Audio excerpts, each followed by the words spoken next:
Hi, everybody. Welcome to Christian Homestead. My name is Jared. Back in September, I made this video for my other channel called Explore Church Sites.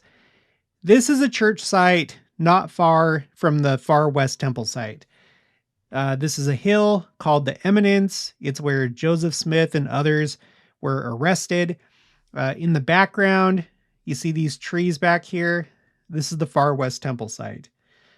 And as I was doing some research about this location, I came across this video on the Missouri Mormon Frontier Foundation channel.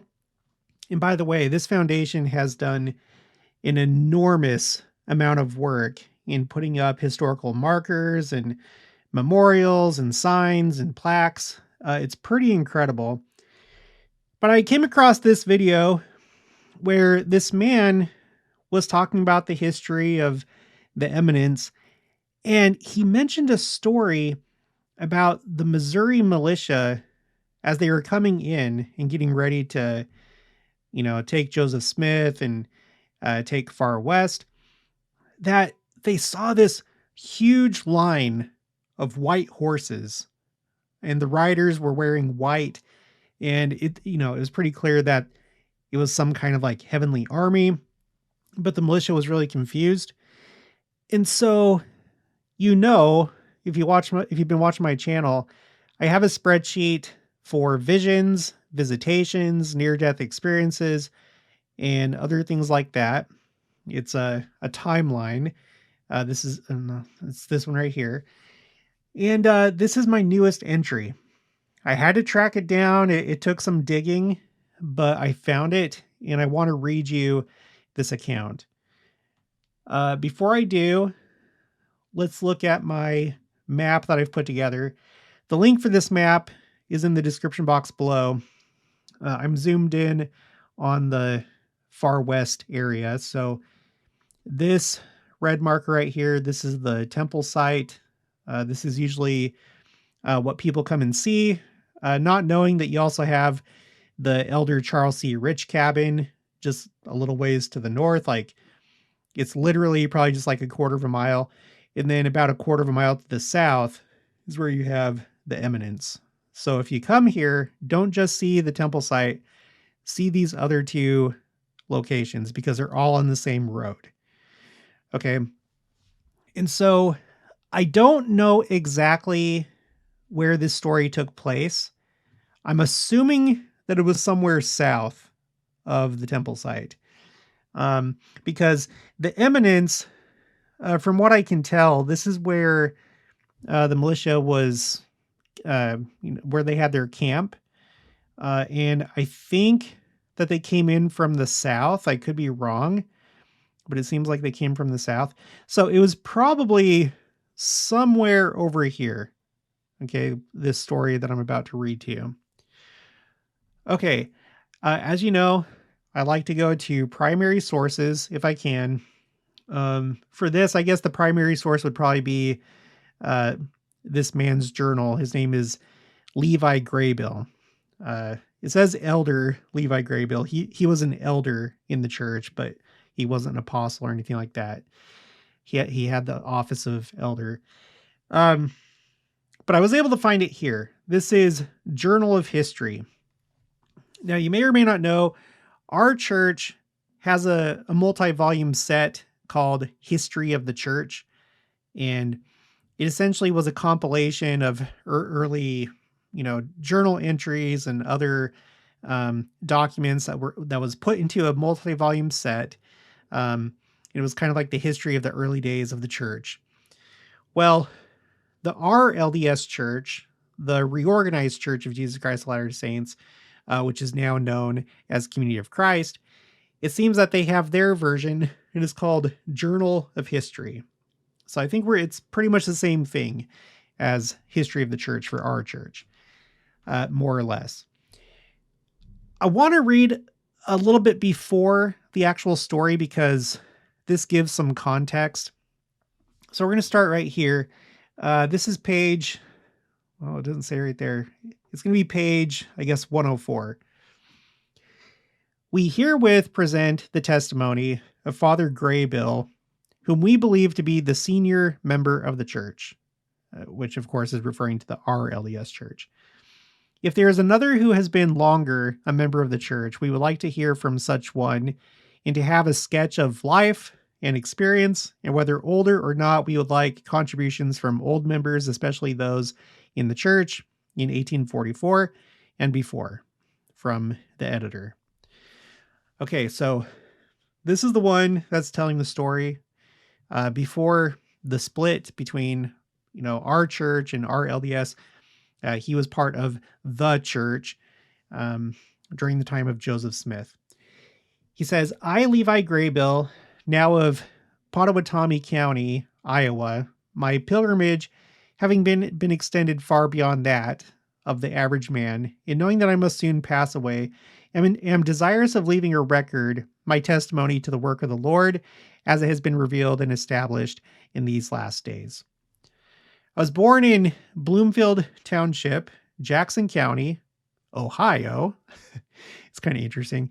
Jackson County, Ohio, March 12th, 1818, and was 92 years old, March 12th, 1910. I was baptized into the Latter-day Saints Church, November 17th, 1833. That's around the time that the Saints were expelled from Jackson County, Missouri, and have been a member of that church ever since that time. I was ordained an elder in the year 1836 in Jackson County, Ohio. I visited Kirtland, Ohio, while that was the headquarters of the church. I was well acquainted with Joseph the Martyr, with Hyrum, Sidney Rigdon, and most of the leaders of the church. I got acquainted with Joseph at Kirtland. I went with my father's family and others to Caldwell County, Missouri. And by the way, that's where Far West is. After the Saints were driven out of Jackson County, and I guess around the time that they were being forced to leave Clay County, Caldwell County was set up for members of the church to go and settle. It was specifically created for us. Okay, and that's where Far West was. And by the way, Far West is one of the 7 headquarters of the church. There's an article, I think, in the Ensign that talks about the 7 church headquarters. Far West is one of them. And I believe it's been said that Far West is the first time that the entire church was all in one place. And that kind of plays into what we're about to read. So keep that in mind. In the autumn of 1837, and was with the Saints there in the time of their terrible trials. We planted a crop there in the spring of 1838, which we were never permitted to harvest. I was a member of the state militia under Colonel Hinkle. The mob came upon us near Far West in October 1838. For weeks before the mob came upon us, they had been stealing and driving off our stock, taking a team of horses and wagon from my father and all the horses I owned. When the mob came upon us first, they demanded that Joseph Smith, Parley P. Pratt, Sidney Rigdon, Lyman White, and George W. Robinson appear in camp. Colonel Hinkle, through cowardice and treachery, surrendered these men, telling us that these Missourians wanted to have a talk with them. Imagine our surprise when we were informed that these men were prisoners in the hands of a merciless, bloodthirsty mob. We were told by the mob that we would never see those beloved leaders again, as they would be shot the next morning at 9 o'clock at Far West. How our hearts did ache, and what mental anguish we endured as we contemplated the sacrifice of these men. And you may imagine that many in earnest prayer went up to the Lord of hosts during the night. By the way, I feel like I've read somewhere else that it wasn't just the mob, that it was another militia, or I seem to remember reading that. I don't know if General George, I can't remember. You know what? Never mind. I got to get my facts straight. It doesn't matter. Let's continue. It is morally certain that had it not been for the providence of God, these men would have met the fate intended by their captors. General Doniphan, honored forever be his name, took a firm stand against the wicked intentions of the mob, telling them that the carrying out of the order would be cold-blooded murder. The mob held council over us for 2 or 3 days to decide what should be the fate of the people, whether they should be put to death or driven from the state in harmony with the murderous exterminating order issued by Governor Boggs. I am of the opinion that the determined stand taken by General Donovan helped us not a little and probably saved our lives. The impetuous Lyman White, with whom I was well acquainted. This is a Lyman White. Hopefully you're familiar with him. He's a member of the church. He was an apostle. I don't know if he was an apostle at this time, but the impetuous Lyman White, with whom I was well acquainted, wanted to fight the mob, giving it as his opinion that it would be only a breakfast spell to whip the Missourians. Lyman was a brave and good man, knowing not what fear was. When told by one of the mobocrats that he would be shot the next morning if he did not betray Joseph Smith, he replied, "Shoot and be damned, for that is what you will get anyway." It is to be hoped that the recording angel dropped a tear on the little swear word and thus blotted it out forever. These were indeed the times that tried men's souls, and if our religion had been what the world is prone to believe, if there had not been in and with it not only the saving power of God, but the divine evidence of its truth, surely we would have abandoned it and thus saved ourselves from robbery, persecution, and death. But God in his mercy had given us the knowledge of his truth, and not all the power of men and devils could drive us from it. We could be despoiled, we could die, but we could not forsake the way of the Lord. It was during these dark and trying days that incidents occurred to show us the true character of Joseph Smith in all its grandeur. While the mob was destroying, stealing, and burning our property, and while some of our men wanted to resist and try to drive the mob, he exhorted them to take joyfully the spoiling of their goods and not return evil for evil. Or in other words, be a peacemaker. You guys, Joseph Smith, as people were actually stealing from them and harassing them and all this stuff, he asked them to be a peacemaker. And here we are in 2025, and people have a hard time with being a peacemaker when talking about politics or social issues, and they want to fight.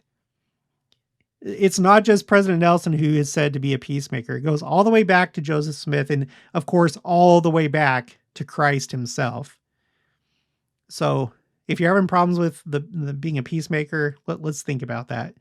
Christ, Joseph Smith, President Nelson, and of course, President Oaks. I'm not sure if I've heard him. Did he talk about that recently? I'm not sure, but I'm sure that he will if he hasn't already. Okay, now this is the page that has the story that I want to share with you. At the time of the trouble at Far West, the report was sent to the governor by evil designing men that we had the town of Far West walled in a mile square, the wall being 16 feet high and 10 feet thick. So that would be quite the fortification. The fact was, we had no breastworks and had made little preparation to repel an attack. And the night before we surrendered, I, in the company of militia to which I belonged, toiled all night, making a rude breastwork of logs, rails, and dirt. Let me just pause right here. I haven't really been able to date when this happened exactly. He talks about the night before we surrendered, quote unquote. If you look at the sign at the Eminence, it says, location where Joseph Smith was surrendered to Missouri militia. See, yeah, it says right here on the sign, Missouri militia. I guess you could be like, in those circumstances, like that's the mob. But yeah, I was right. Missouri militia. On October 31st, 1838, ending the Mormon War and bringing closure to Far West City. So what he's talking about right now at this point of his story, it was October 30th. And then October 31st is when they were arrested. But This next part, it seems like this happened before the militia got to Far West. Okay, he says, 2 incidents that occurred then should be recorded. While we were under guard, one of the guards called to me. At first, I paid no attention to his call, but after it was repeated a few times, I went to him and asked him what he wanted. He said, I just wanted to talk with you.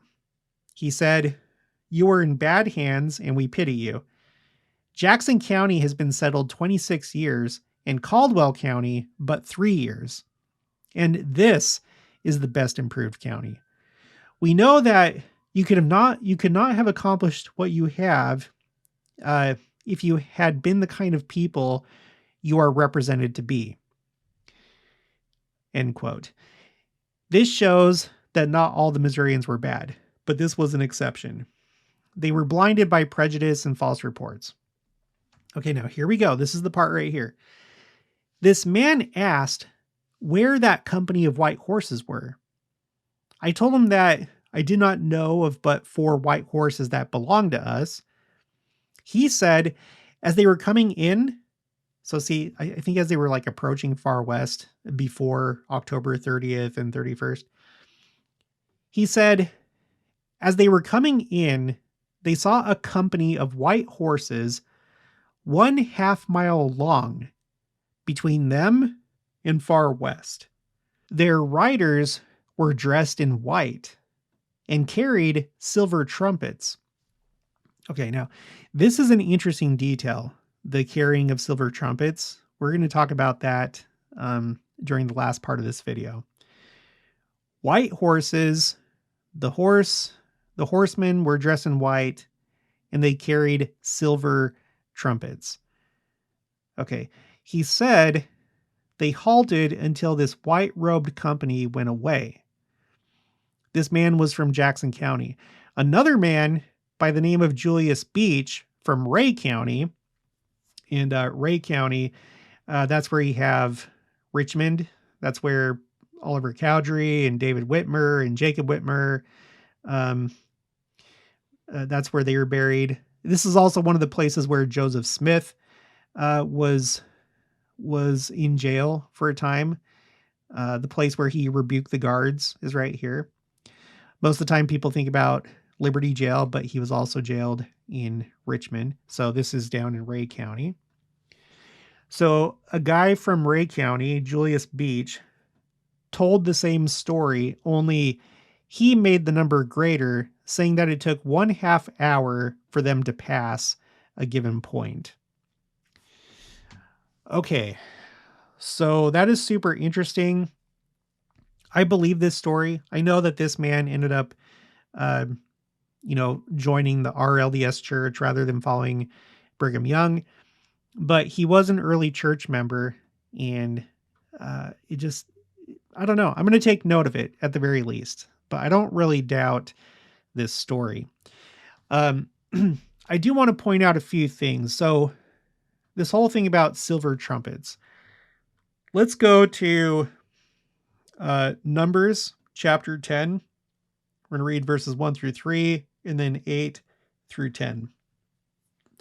And the Lord spake unto Moses, saying, Make thee 2 trumpets of silver, of a whole piece shalt thou make them, that thou mayest use them for the calling of the assembly and for the journeying of the camps. So this is interesting, for the journeying of the camps, because the entire church, like I said, at this point was at Far West, more or less, like basically the main body of the church was at Far West, and they were about to leave and go to Nauvoo. So you have these silver trumpets. There were more than just 2 of them, but as far as I know, this is the only time that you see silver trumpets in the scriptures. They were used in the temple, so maybe they come up again at some point, but these are like the same type of silver trumpets, the ones that are used in the temple. And then these here, when the Lord commanded Moses to make 2 silver trumpets. Okay, verse 3, and when they shall blow them, all the assembly shall assemble themselves to thee at the door of the tabernacle of the congregation. Later on, it gives like some very like specific instructions here, but I don't feel like it's applicable to this video. Verse 8, and the sons of Aaron, the priests, shall blow with the trumpets, and they shall be to you for an ordinance forever throughout your generations. And if you go to war in your land against the enemy that oppresseth you, that's kind of interesting because we, in this story, have this literal army, the militia, coming to far west, and it could have turned into, well, yeah, there was war going on, the Mormon War, and this was the conclusion of that war. And if you go to war in your land against the enemy that oppresseth you, then ye shall blow an alarm with the trumpets, and ye shall be remembered before the Lord your God, and ye shall be saved from your enemies. So you see how this just fits perfectly in this story, that you had these angels with silver trumpets, and what the Lord said to Moses in regards to the use of these types of trumpets. Again, I can't, it's an assumption to say that they're the same type of trumpet. Maybe they were, maybe they weren't, but it's just an interesting detail of the story. You know, it wasn't just like trumpets in general. It wasn't gold trumpets. It specifies that they were silver trumpets. Okay. Verse 10, also in the day of your gladness and in your solemn days and in the beginnings of your months, ye shall blow with the trumpets over your burnt offerings and over the sacrifices of your peace offerings, that they may be to you for a memorial before your God. I am the Lord your God. If we go to the Institute student manual for this, it points something out that's really interesting. The trumpets of beaten or hammered silver were used on 7 special occasions. 7. It comes up so many times in the scriptures. We've talked about the number 7 a lot with President Nelson, and we'll see how things go with President Oaks, but there were a lot of 7s during President Nelson's presidency. He served, this is not a joke. You can go to time and date and do the in-between dates calculator. He served as president of the church for 7.7 years. 7.7 years. In fact, I can't remember. It may have been 7.77, but no, I think it was just 7.7 years. Anyway, okay. 7 special occasions. To call the General Assembly, to assemble the princes or tribal leaders, to sound the signal for breaking camp, to sound an alarm for war, to announce the days of celebration and gladness, to announce solemn feast days, and to announce the start of the offerings and sacrifices at the beginning of each month. It is evident that some far-reaching means was essential to calling such great numbers to action. So, in other words, for practical reasons, there's probably some other method of getting everybody together, but of course it would start with the blowing of these trumpets. I've added silver trumpets to my spreadsheet called quotes A through Z. If you want to easily refer to this again, this is currently row 545. Okay. And then finally, I just want to, remind you of this story that we already covered. This is Israel 365 News. First time in 2,000 years, silver temple trumpets sounded on Temple Mount. So this is as, you know, the war between Israel and Hamas was going on.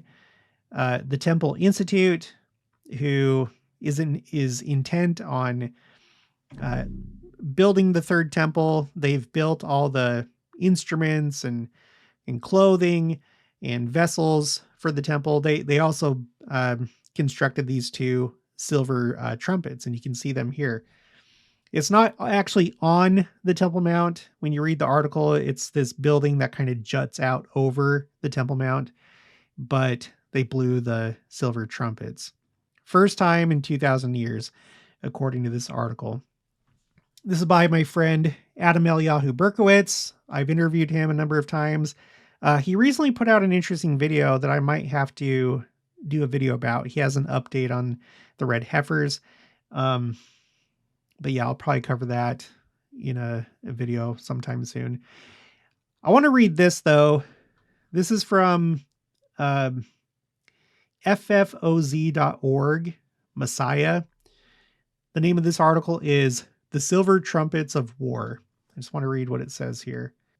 Thanks to contributions from Jerusalem's Temple Institute, some soldiers have had the privilege of hearing the silver trumpets described in Numbers 10. The Torah says that when the Jewish army goes into battle, the priests are to sound 2 silver trumpets, that you may be remembered before the Lord your God, and you shall be saved from your enemies. Numbers 10, verse 9. Researchers at the Temple Institute have fashioned trumpets conforming to those employed by the Levitical trumpeters, in the days of the temple as described in Jewish sources. The Temple Institute originally created the silver trumpets in preparation for actual use in a restored temple, but after the war broke out, they put them into the hands of IDF rabbis to sound in compliance with the mandate in Numbers 10. This may be the first time such trumpets have been used in battle by the Jewish people since biblical times. So it's just, to me, it's fascinating. It's fascinating. I'm so glad that I came across this story. So here it is on my spreadsheet for dreams, end of life experiences, near-death experiences, visions, and visitations. And this is another one for the 1830s. At the bottom, I have a running tally by decade of the number of experiences that I've collected. There's 12 for which I don't know when the story occurred. I know when it was told, but not when it actually occurred. But all the rest of them are here. So this makes the 31st that I have for the 1830s. That's the decade that by far has had the most visions, visitations, etc. And then it's a total of 94 that I have on this spreadsheet. I guess one last thing. I meant to bring this up. It's interesting because the last one that I made a video about is this. On the night that Joseph Smith received the gold plates, you had a number of people, Brigham Young, Miriam, Angeline Heber C. Kimball, Volate Murray, John P. Green, Fanny Young, John Young, and Rhoda Green, who saw this manifestation in the sky of soldiers going to battle.